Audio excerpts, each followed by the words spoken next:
Des avions F-35 israéliens ont survolé l'espace aérien saoudien et syrien pour atteindre le Qatar et ont tué 6 personnes.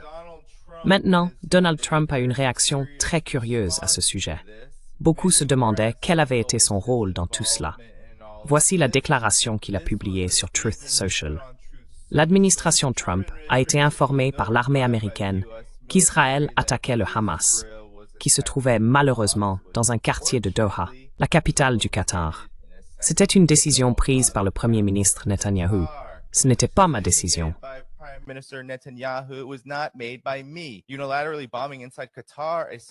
Bombarder unilatéralement le Qatar, une nation souveraine et un allié proche des États-Unis, qui travaille très dur et prend des risques courageux à nos côtés pour négocier la paix, ne sert ni les objectifs d'Israël, ni ceux de l'Amérique. Il a été informé des frappes. Il a immédiatement informé Steve Witkoff qu'elles étaient en cours. Et malheureusement, il était trop tard pour arrêter l'attaque. Parlons de la signification de cette frappe sur le Qatar. Que révèle-t-elle sur la situation actuelle? Non seulement en ce qui concerne, bien sûr, les plans supposés d'Israël d'occuper entièrement Gaza, mais aussi sur l'ensemble de la région et sur l'image que cela renvoie des États-Unis.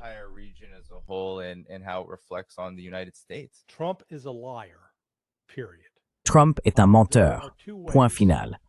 Il n'y a que 2 façons pour qu'Israël puisse lancer cette attaque sans que les États-Unis le sachent. La première, c'est impossible. Et la seconde, c'est absolument impossible. Ce schéma existe depuis toujours. Et on ne peut pas vraiment en attribuer la responsabilité directe à Trump. Il s'agit d'une collaboration entre les services de renseignement israéliens et américains.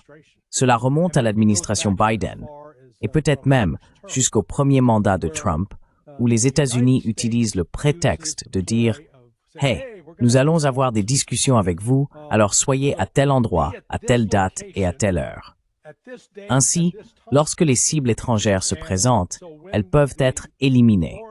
Nous avons vu une version de cela avec le général Soleimani pendant le premier mandat de Donald Trump.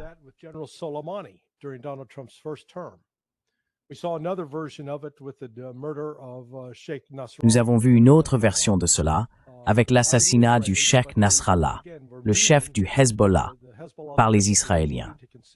Là encore, la direction du Hezbollah se réunissait pour examiner une proposition de paix américaine.